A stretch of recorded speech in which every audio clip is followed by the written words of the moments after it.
Right, okay, so just to clarify then, in terms of the report that I've created with Rachel O'Neill, um, we're talking about that one specifically, aren't we? So my role within the report, first of all, then, I'm a researcher. I've done a PhD in equality law. So that's quite important to put out there. First of all, my PhD was focusing on language recognition and trying to absolve the inequality deaf people experience. And we mentioned that in the report. Equality law doesn't seem to be working. We've got the Equality Act. Is sign language recognition the solution that we're looking for? But I realised through the PhD, there's not enough research about the impact of language recognition. So after the PhD, I worked with Rachel from Edinburgh herself, because Scotland have a BSL Act. Yeah. And it's a really useful opportunity to explore the impact that sign language recognition has had in Scotland on deaf education. Mm. So that's where we started, really. So phase one, we created the report focusing on those questions. And then phase two was where we realised there was an interesting opportunity to compare with Wales, because Wales now has BSL included in the curriculum. Yeah.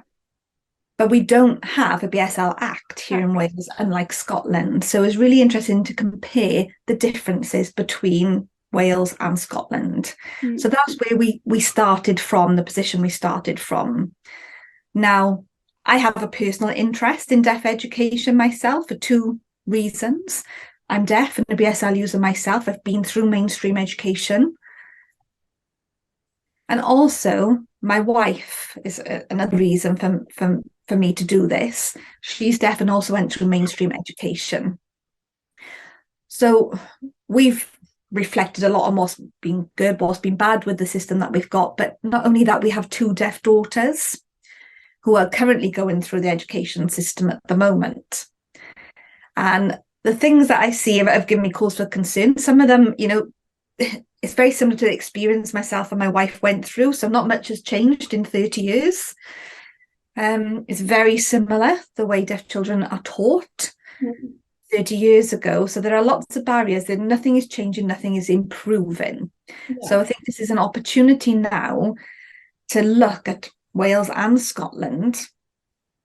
So obviously that personal interest really does play a big part in it. So that's where I'm coming from.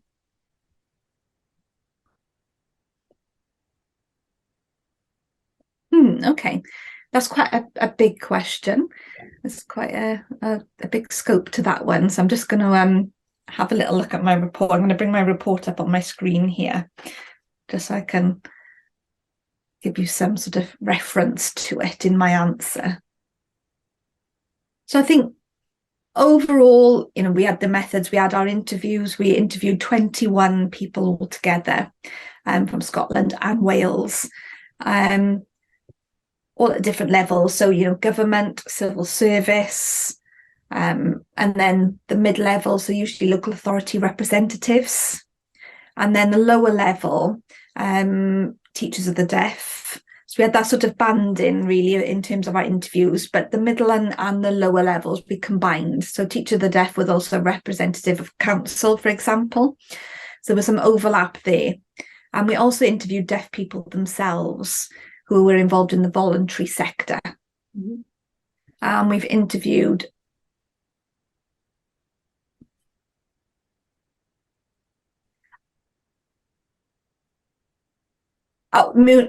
Munied Meithrin, we interviewed as well, so the Welsh nursery, just to inquire about Welsh education from their perspective to see if we can make any comparisons between Welsh and BSL. So we had a real range of people that we interviewed. And we came up with the concept of BSL as a language. We looked at that as a concept, and it's different depending on which level you're talking about, the higher, the middle, or the lower level. So at the higher, that national level, so government and national public bodies, they seem to understand that BSL is indeed a language, and they can see the language policy implications to that as well. They can see that, they can see how important BSL is in terms of education.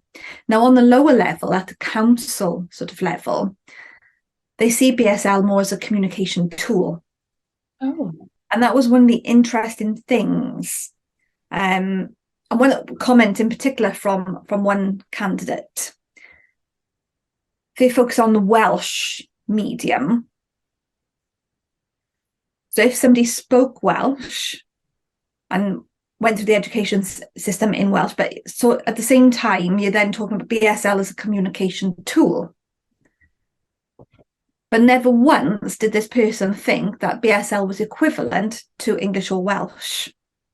Oh, wow. So that was a bit of an eye-opener there. And there's a difference in attitude between these levels. And I think it's because teachers of the deaf haven't caught up with government policies yet. Another reason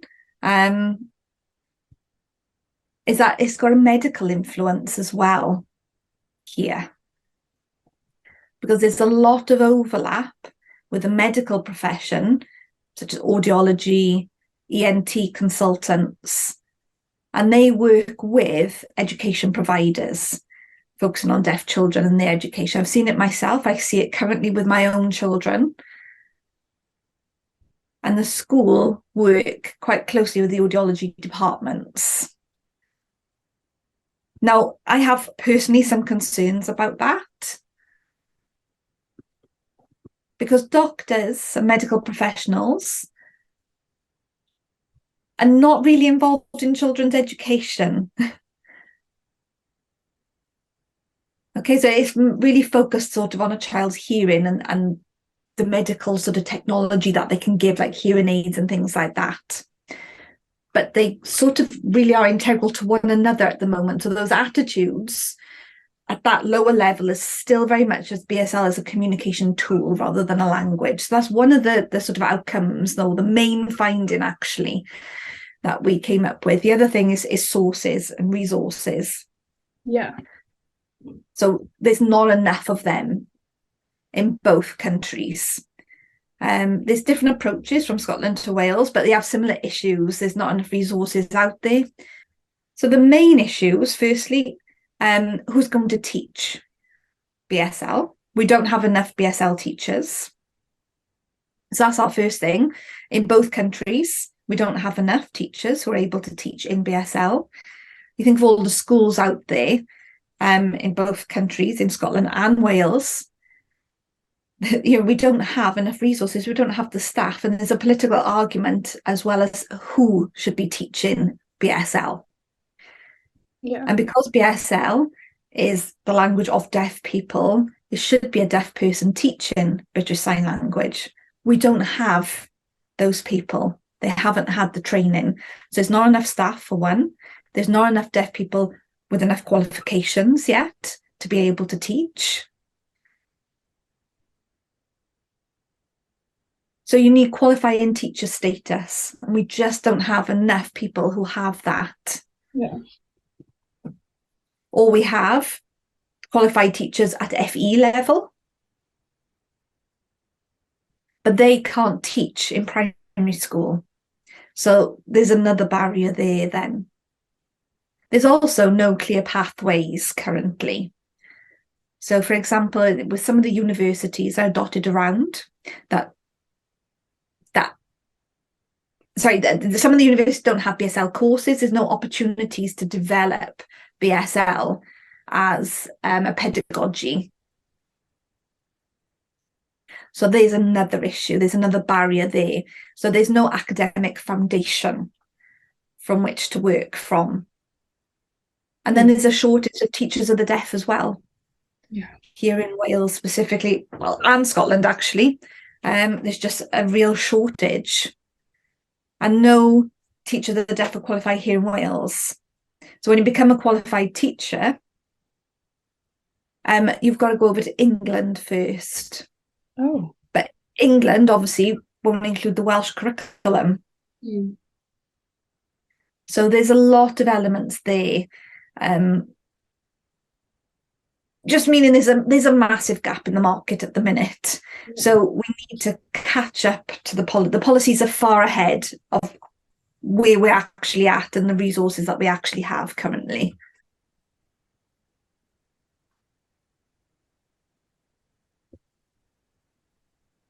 So one issue in terms of deaf children struggle with English and learning English.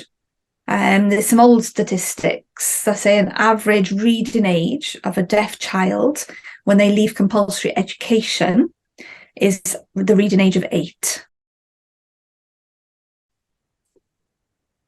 Yeah, that is an old statistic now. We need some more recent updates, but that is the sort of age that we're looking at. I guess that's the official statistics that we can only rely upon now. And even if it's slightly better, it's still not good enough. So our education system is letting our children down. Now, the opportunity to acquire BSL for those children is really difficult as well. A lot of deaf children are born to hearing parents, or parents who aren't deaf as well. Now, of course, hearing parents won't automatically think about British Sign Language and learning it and teaching the child BSL. There's not enough information out there for them. And also they're highly influenced by the medical professionals as well. So the medical professionals are in contact with those hearing parents firstly. So they will focus on what hearing the child may or may not have, whether or not a hearing aid will help or a cochlear implant, but they will focus on what technology or what can they do from a medical perspective that will help. They do not ever discuss BSL and language acquisition in any of those appointments. So they don't focus on that part of it. And the perfect years for language acquisition is 0 to 5. So it's those early years, those early stages. So by the time parents work out what's best for the child and collect the information of BSL or even go to classes and start learning, they've already had those audiology appointments already and they've missed the boat. Yeah. They're already a child, they're school age, they're off to school. So there's 4 or 5 years, which is the perfect opportunity, the perfect time for a child to learn and acquire BSL. They've missed that time already. Yeah. And also teachers of the deaf don't usually have BSL qualifications to a high enough standard either. They will mostly have level 2, level 3 if you're lucky, which is quite a basic BSL still. Whereas hearing children in comparison, here in Wales and Scotland, BSL is treated like any other language then. So if a school decides they want to teach BSL as a language, then a child could learn that, but it depends on the resources within the area and the school as to whether or not they provide it, but it's still taught later on. So that would be sort of equivalent to your French, your German, your Spanish lessons that you learn much later on. And all the different foreign languages that might come into play then as well. So it might be introduced as an option, but that's obviously depending on the school and it's too late. Too late. It's a good question. I think the perfect model would be to compare it to Welsh language. Yeah. Now with Welsh, the approach and one of the reasons for the growth in Welsh medium education is that from very early, right from birth, the midwife, the health visitors, and all the other sort of professionals that are involved in a child's life at the very start, there's an opportunity there to advocate for and emphasize the benefits of becoming bilingual. And that's what they do. They emphasize the benefit of also learning Welsh. So when a hearing child is born, parents already have that information being fed to them over options that they have for their child in English and Welsh here in Wales. So that's a brilliant model, and I think that has definitely helped with the number of children now who attend Welsh medium education. So I think we're going to need a similar approach for deaf children and BSL. Yeah. But of course, to do that, all these professionals are still very focused on the medical aspects of a child not being able to hear. And they want to try and fix the problem rather than focusing on language acquisition instead. So I think that would be an ideal model. But for that, we need to train all the medical professionals about language acquisition, about British Sign Language, and for them to see it equivalent to other languages such as English, such as Welsh. And that would then filter out. It's going to be a slow change. It's a big change in attitudes. It's not going to happen overnight. I think it's already happening. I know friends already, some BSL teachers that have already been into schools to do some training.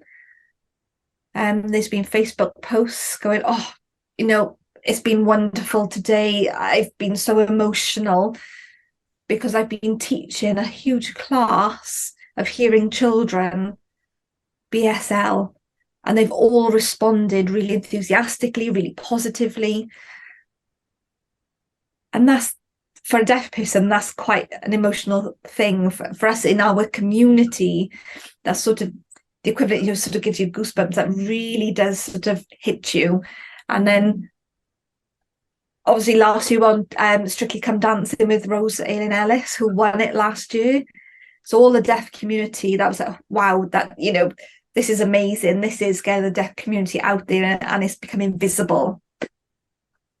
So including BSL in the curriculum, I think is brilliant. I think it's already having a positive impact. The challenge is maintaining that positive impact. We've made a start. We just need to backfill this now with resources, support, getting qualified teachers in place. And that's what's going to take the time. I think that's a very tricky question to answer. I think the impact on hearing children will be greater than the impact it may have on deaf children. And that's a concern, and that worries me. These changes are positive, and they will definitely make an impact, a positive impact for hearing children, but deaf children are always further behind. Yeah. They're not up there with their hearing peers. So there's definitely an opportunity here for deaf education to catch up to the hearing peers, but there's still a long way to go. So I think the impact for me feels greater for hearing children initially, which is really ironic, really. Because BSL is the deaf children's language, not the hearing children's language. Yeah. And that's a bit that feels slightly bizarre, if that makes sense. I think a possible situation, children can be taught BSL and hopefully eventually they'll go on and achieve degrees in British Sign Language. They'll go and study. They might become interpreters. They might work within the deaf community. That would be brilliant. And they'll be able to communicate with their deaf peers then. But that's assuming their deaf peers have the opportunity to learn BSL as well. Yeah. And the bizarre situation would be, we have, all these hearing people that can, sign. They can communicate, they meet a deaf peer, and that deaf peer can't sign. Yeah. That's something we need to try and avoid at all costs. We don't want, hearing people being able to communicate and deaf people still not being able to communicate. Mm-hmm. So it's making sure that hearing and deaf children have access to this at the same time. Yeah. We need it to complement the other, one to complement the other. So whatever process we're putting in place for hearing children to learn BSL, we need to make sure that deaf children have access to their own language, so that they are also able to communicate with their hearing peers. Ooh, that's another big question. I think one of the main barriers is the staff, the level of understanding they have. So my eldest daughter is in year 6, so top of primary school. Now on her statement, it's the ALN, it's this sort of the NDS new version of statement that says her requirement is somebody to have level 3 support within the classroom. So somebody who can sign to at least level 3 standard. Now her school has 2 LSAs, so learning support assistants in the school, who both are working towards achieving level 3 but haven't yet passed level 3. Okay, so it's better than nothing. However, you know, if one of them is off sick, you're down to one. Who is going to provide that cover? Yeah. So I think that's been an issue for some time now for my eldest daughter, because the support isn't always there, and then she will struggle. She isn't able to understand the information there without that additional support. Yeah. Now she is quite an assertive person like myself, and she will tell the teacher, you know, this is not good enough. She's not like me. I would say she's quite shy. So she won't challenge the teacher. And obviously she is just a child, isn't she? So we wouldn't expect children to challenge adults, especially within a school environment. So she is struggling quietly. She'll come home and tell us that she hasn't had her LSA with her today, but there's a limit to what we can do. We know the school have issues with their staffing currently, and when somebody's off sick, there's nobody there that can cover. So it's not that simple. We tell them, we explain, you know, you need to sort this out. You know, she's suffering, but at the end of the day, it is the school's responsibility to sort resources out, but they only have what they have. There aren't enough qualified staff at that right level of BSL to really support the deaf children that we have going through school.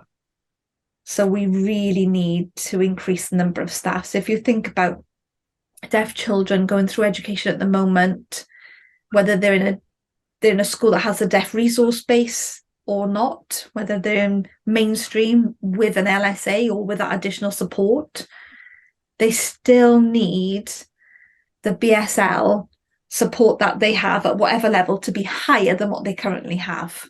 Yeah. So if you think of Welsh medium, you wouldn't expect somebody with a level 2 qualification in Welsh, or a real, you know, second level in Welsh, to go in and support children in Welsh medium education, but yet that is acceptable for a deaf child going through school. So that's I think that's the biggest issue.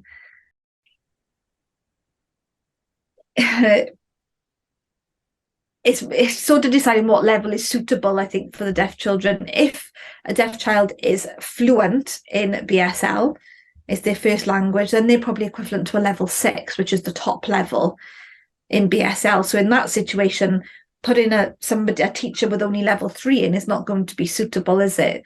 So in a perfect world, they should all have a degree level qualification in British Sign Language. We don't have that at the minute in Wales. And then they would be adept and capable of going into any situation within school then, if they had that degree level qualification. Equivalent to Welsh, it could be bilingual, it could be trilingual, it could be multilingual. But that's the level that we need for our children in education. Equally, at the same time,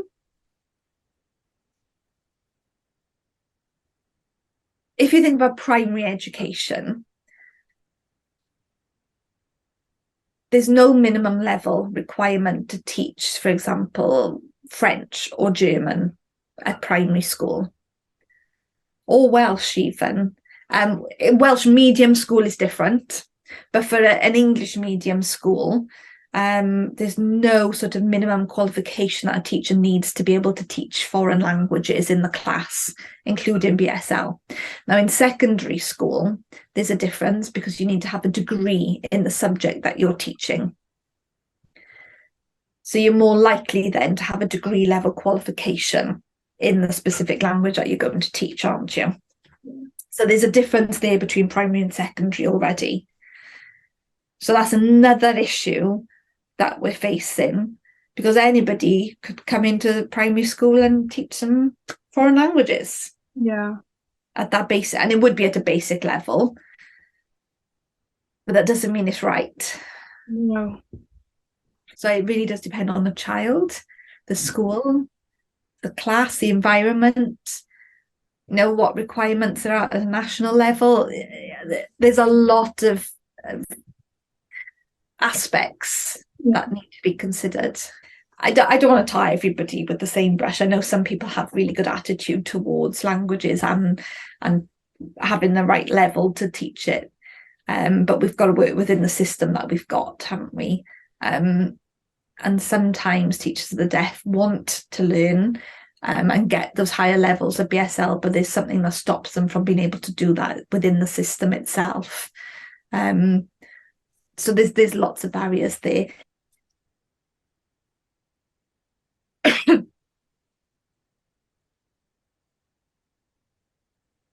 I'm optimistic. Yeah. I think at the minute I'm working on some recommendations. So I'm implementing the recommendations that we come up with in the report.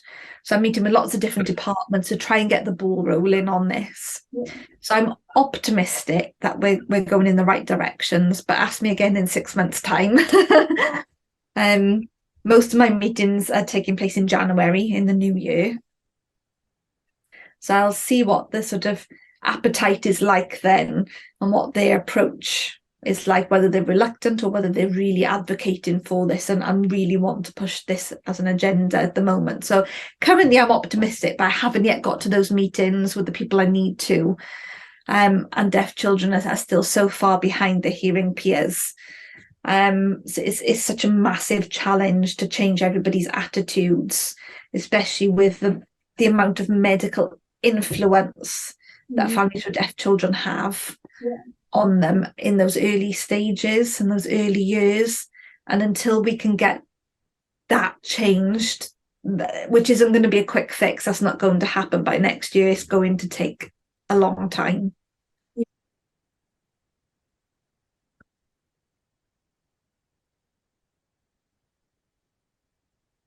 I think just really to keep advocating for BSL. We just need to keep this momentum going. We need to show that there's a demand for BSL as a language in education, and that will help us then to, get our case out there, to get it here, to say, everybody wants to learn BSL. We need these resources to provide this opportunity for everybody who wants it. Yes. They're telling us they want it. So any opportunity to get involved, I think, with anything to do with BSL, the deaf community, anything, just to be involved. Yeah. We just really would welcome the support.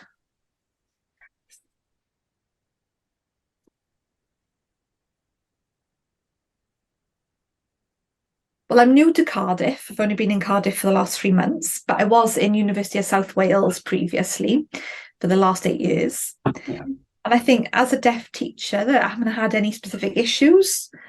The students have a really good attitude towards being taught by a deaf lecturer. I've never had any issues with any of the students. I teach in BSL, so I have interpreters in the classroom with me.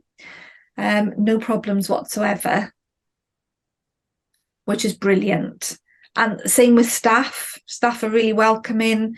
don't feel excluded at all. I do find, however, that not everybody understands the barriers that I have as a deaf person, which have been numerous throughout my life. I brought some of them up already today. They wouldn't know or necessarily understand those barriers and the difficulties, but then why would they? They haven't had any sort of inclination or knowledge of those. So within my department and in the law department, the contact that they would have had with deaf people has probably been nil or very minimal. So I can't blame them for not understanding issues that deaf colleagues would have faced. So sometimes you just have to sort of repeat information, remind them of certain things that need to be done. But generally speaking, it is fine, and I get on with everybody in there. So personally, I haven't had any issues.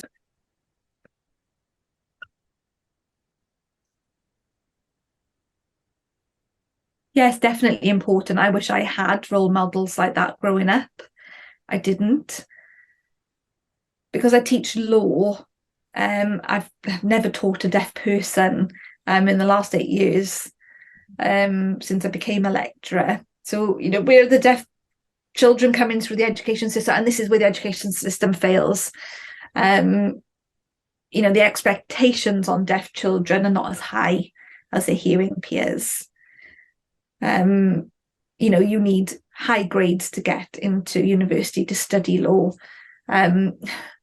Deaf children not having the access that they require to be able to get there doesn't mean they can't, but if we can change the system, we will get more deaf people coming up through the system and into university. And I would have relished the opportunity to have some deaf role models myself. So I think it's really vital.